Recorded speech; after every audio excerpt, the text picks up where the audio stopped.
shoe is better to hoop in? The Puma MB.01 or the Jordan Zion 1? If you can't tell, I forgot my Jordan Zion 1 at home today, so whenever I left to record, so we're going to be rocking without it on screen. But, today we're going to be putting these two signature shoe lines head to head to see how they compare. But really quick, if this is your first time checking us out, feel free to drop a follow or subscribe wherever you're watching and give this video a like. We would greatly appreciate that. So starting off with the box and the price, this metal box is like super dope. One of the coolest shoe boxes I've seen in a minute. You're going to have like a galaxy theme covering the entire box. Then that center oval is like a see-through spot where you can peek into the shoes, see them from the outside. You're also going to get some not from here text that shows up on the box, and I'm going to get into that a little bit more in a second. So just a ton of details for this shoe box. But for the Zion 1s, not quite as much going on here with the black and white kind of box. It's split with some Zion text on both sides. But as for pricing, the Mellow Ball 1 is going to retail for $125, which definitely isn't bad for the pricing on a first shoe. That's going to be pretty middle of the pack. And then Zion's first shoe is going to retail just below that at $120. So a pretty good starting point for both of these shoe lines. So looking at the appearance for these shoes and starting off with the colorways, today we're looking at the Puma Mellow Ball 1 Not From Here versus the Jordan Zion 1 Project Z. And for the Mellow Ball 1, just like the box details, they are crazy details on this shoe. So let me just go ahead and give you a rundown really quick. So you're going to get some one-of-one text that shows up on the tongue for both shoes, and then some Not From Here text is going to be just below the lacing system.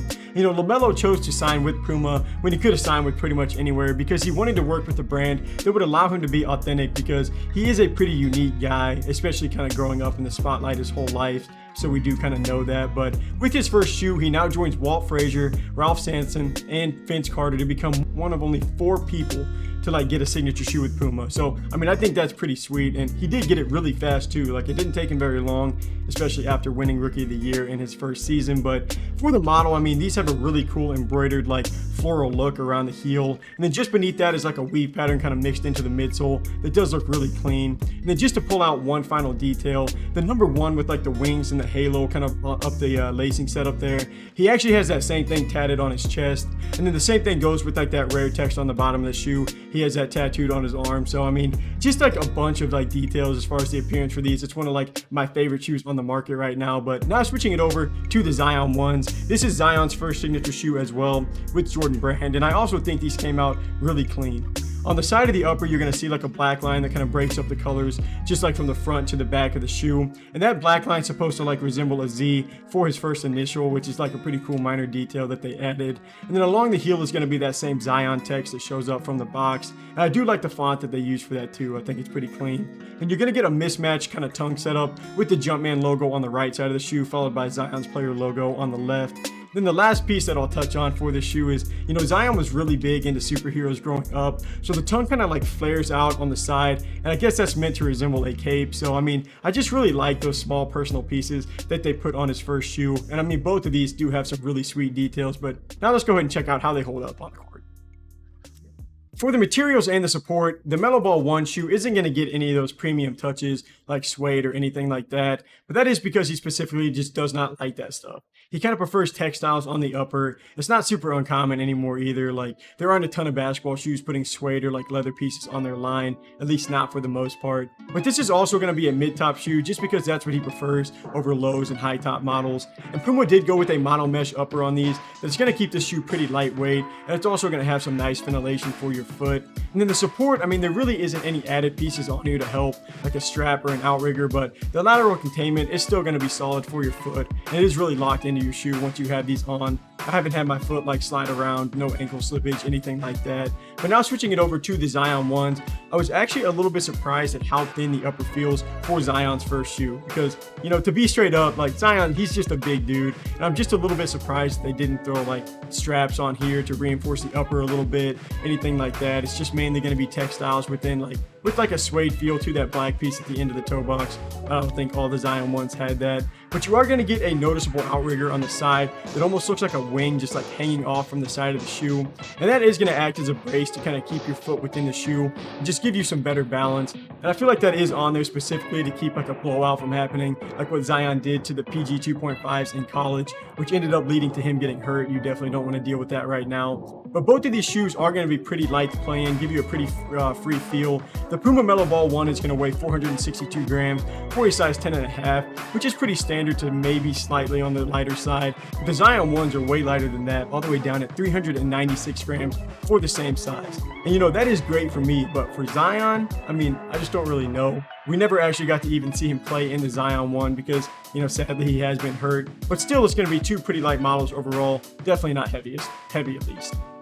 So now getting into more of the materials and the performance side, and starting off with the cushioning, just do me a favor and pretend that we got the Zion 1 right here. But starting off with the Mellow Ball 1, these are going to get a nitro foam midsole that is built for superior responsiveness and comfort, and that's an absolute fact. Like, these are one of the softest shoes on the market right now, if not the softest in my opinion. They're going to get the same stuff that was used in that Puma Fusion Nitro shoe. And these definitely this is like one of the better starts to a shoe line, just as far as comfort goes. They're going to require little to no break-in time, and the cushioning is just really well balanced on this shoe. It sort of reminds me of the first time I played in the PG5s. I am a big advocate for that shoe, especially for the price. And this Puma Mellow Ball 1 is going to be joining that soft shoe club now. So looking at the Zion 1s now and transitioning over to that, these are going to get a full-length air strobel unit kind of stitched directly into the upper that's going to sit right underneath your foot to give you a cloud-like feel. That's what Nike says.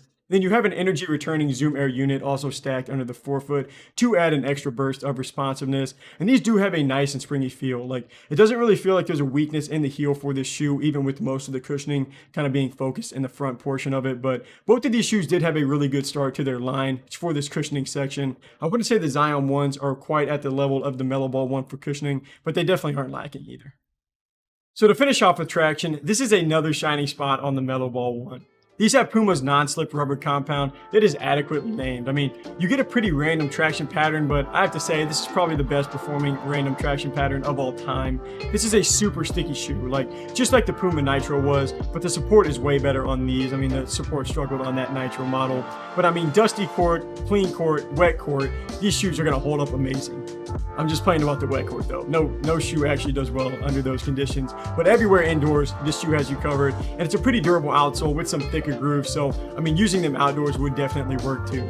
But now switching it over to the Zion 1s, this is his first shoe, so it will be interesting to see what they do going forward, because I'm not really in love with how the traction plays on these, but it's definitely still a playable model, and it holds up well in my opinion. It's just not going to be as grippy as I would like it to be to the floor. But to finish off with sizing, I did go true to size on both of these models, and that worked out just fine for me. Both are going to be regularly long and regularly wide, with maybe the Zion 1s being slightly more narrow than Puma. So for the final ratings and starting off with the appearance, I think both of these shoes have a pretty clean look, so I'm just going to keep it as a tie to begin. But for cushioning, the Zion 1 is nice, and the Puma Mellow Ball 1 is like the nicest. Both shoes talk about giving you a cloud-like feel for softness, but the Mellow Ball 1 delivered on that more, so I'm going to go with the Mellow Ball 1 here. For materials, neither shoe is going to get anything too special. No straps, no premium touches, so I'm just going to go with a tie for this section. Then looking at the support, both lines are going to be solid. You do have that outrigger on the Zion 1 to kind of help with the balance, but the Mellow Ball 1 definitely does not struggle with this category either, so I'm going to stick with the tie here. And then to finish off with traction, I am going to go with the Mellow Ball 1 here.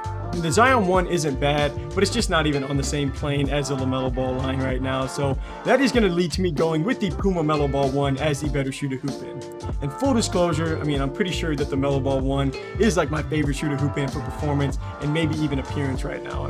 There just is not a weakness on these. I swear I've been looking and I still can't find it. But the Zion 1 is a solid performer. The cushion isn't just comparable to the Mellow Ball 1, and neither is the traction, so that is why they're not going to be able to keep pace in my opinion. Thank you guys for taking some time to watch. If you want to buy the Puma Mellow Ball 1, just click the link here on screen, or we have links to both shoes below or in our bio, so feel free to check that out. But until next review, I'm Landon from Shoeware. Peace.